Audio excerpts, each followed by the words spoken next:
Enzo Recto, kalaban ang katiwalian at kasinungalingan, kakampi sa katotohanan at kabutihan. Kasi ang duda ng marami rito, baka planted ito? Diba? Yun yung suspicion dyan. Kaya nagdudugtong yung mga kaba na planted ba siya? Asset ba siya? Ultimong espiya ba siya? Dahil hindi ma-lay to rest, hindi mapatahan yung iniimbestigang anggulo ng espionage. So parang magkakabit na, kaya ba wala siyang maikwento dahil ang mga kwento niya ay hindi dito? So kung yun ang ma-establish, edi mas lalong maitatanong, meron ba talagang ibang national interest at play here? Hindi lamang sa Pilipinas, kundi yung kagit-gitan natin sa ibang mga bahagi ng ating bayan. Kaya kung mapatunayan yung mga iniimbestigang surveillance at hacking, magdudugtong yan dun sa kung mapatunayang hindi talaga siya dito lumaki. Yung palang tanong, bakit out of all places, bakit nagtayo sila napakalaking Pogo Hub dyan sa Bamban, Tarlac? Correct.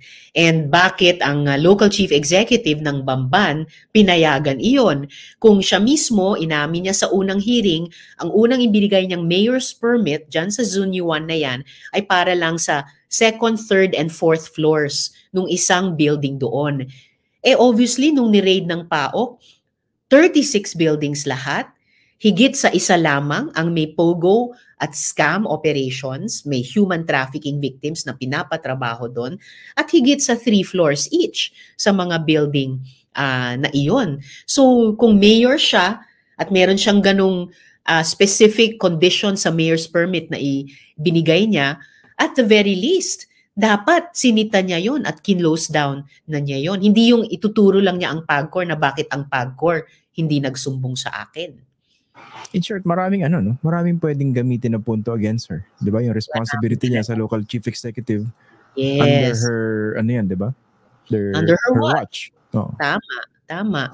At the very least, yung mga pagkukulang at pagkakamali niya bilang local chief executive. Ngayon dahil mula sa sarili niyang bibig, lumabas yung mga contradiction tungkol sa personal niyang identity.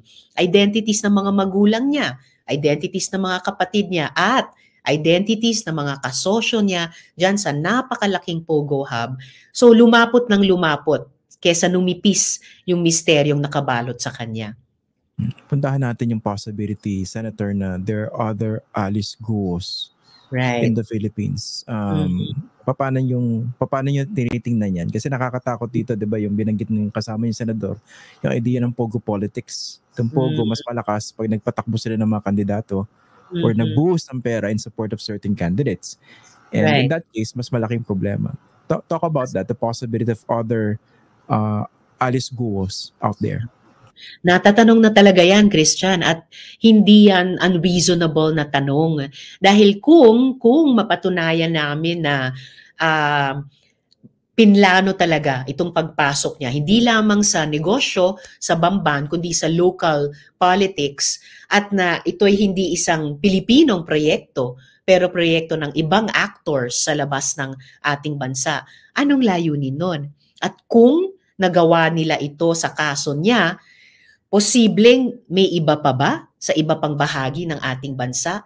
At dahil napatunayan nila na kaya nilang gawin yon at the local government level, kung mapruwebahan namin yun, edi baka ma-embolden sila to try for higher and higher positions. And again, Christian, hindi ito unreasonable na pagtatanong dahil mayroon ng ganyang mga modus, in particular, ang China sa ibang mga bansa, sa ating rehiyon at sa labas pa.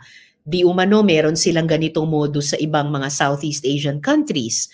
Ngayon, sa Australia, may ini-investigate na member of parliament sila doon na meron siyang sounds familiar na mga sagot sa mga tanong niya na I don't recall.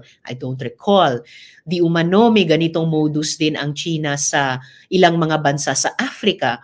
So, kumbaga, if ever mapatunayan namin na ganito ang naging track ni Mayor Alice Guo na Ipinasok talaga siya dyan sa Bamban para bigyang daan itong napakalaking Pogo Hub at para maging cover ito hindi lamang sa human trafficking at crypto scamming, which are bad enough, pero para maging cover ng money laundering at posibleng espionage on behalf ng ibang bansa. 'Di ba? Hindi ito magiging first time na matuklasan ito ng sangkatauhan. And tayo bilang isang sambayanan, kailangan nating respondehan yan ng effectively alang-alang sa ating national interest. Alam ko busy kayo, Senator, pero mga konting-konti na lang, no? Opo. Yung let's address the elephant in the room. I know you have been investigating this Pogo since the previous administration. Opo. Sa pagbasa niyo sa mga nangyari based on all the information that you have, bakit ba tumindi yung Pogo operations dito? Bakit mas parang naging brazen sila, very emboldened? Bakit lumago? Lumago talaga dahil naging de facto policy ni Duterte. Binuksan niya wide ang mga pinto natin, pati yung ating mga ports of entry na dapat under watch at may jurisdiction ang Bureau of Immigration. Hinayaan sa kanyang de facto policy na kasangkapanin yung mga travel and entry documents tulad ng visa upon arrival na nakita natin nung maraming buwan ng investigasyon sa Pastilla scam. At meron siyang mga kasabwat at kasosyo dyan, pati sa foreign private sector. So hanggang ngayon, napakatinding sakit ng ulo sa atin ang Pogo. Nagsimula sa Pogo-related prostitution hanggang illegal recruitment and detention ng mga foreign nationals dito, hanggang nga sa Pastilla scam, hanggang human trafficking, crypto scamming, ngayon money laundering at posibleng espionage. So, naging de facto policy kasi ito, kaya kumbaga nabuksan ng floodgates sa de facto program on the ground nitong mga Pogos. At ngayon, humaharap tayo sa napaka-malign na mga epekto nito. At kinakailangan talaga na aksyonan ito ng lahat ng sektor, lalong-lalo na ng gobyerno. Kami sa legislature, ginagawa namin ang aming tungkulin sa pamamagitan nitong investigasyon. Minsan sa pamamagitan ni Sen. Sherwin, nung chair siya ng Senate Committee on Economic Affairs, nakapaglabas na kami ng committee report. Karamihan naming mga miyembro ng kanyang komite noon ay pumirma sa committee report na yan na pinapaalis na ang Pogo sa loob ng 3 buwan. So kumbaga, minsan nang nagsalita ang Senate, sense of the Senate laban sa Pogos.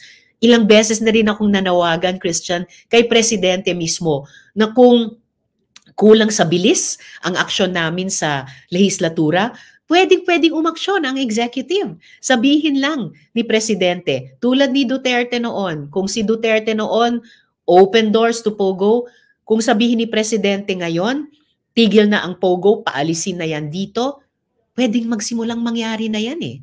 So, anong iniintay natin? Anong iniintay ng gobyerno? Yeah, precisely. Pero given how big these Pogo operations have become, ano sa tingin niyo yung realities? How likely would they be stopped or banned? Well, mukhang pahirapan pa rin. At dahil pahirapan pa rin at hindi natin alam kung sooner rather than later ito maa-action decisively, conclusively, ibig sabihin lalong dapat hindi kami mag-let up dito sa Senado at iba pang mga institusyon at iba pang mga sektor na manawagan talaga itigil na ang Pogo para makafocus na tayo sa ayos ng maraming at malalaking at mukhang malalim at malawak na gulo na dulot nito sa ating bayan. Pero dyan sa Senado, ano po ba yung sense na nakukuha nyo? Majority ba would support banning Pogos? Kasi sa previous interview ko with Professor Shelo Magno, she appeared in one of your hearings ni Senator Sherwin under the previous administration and explained niya yung cost-benefit ng Pogo. And di hamak, obvious naman, di ba? Mas malaki yung risk tsaka yung mga gulo na nakikreate nito kaysa rin sa supposed economic benefits. Pero isa raw sa mga hindi convinced doon, yung Senate President nyo ngayon, si Chis Escudero. Paano yun? Ano yung nakukuha yung sense among your colleagues?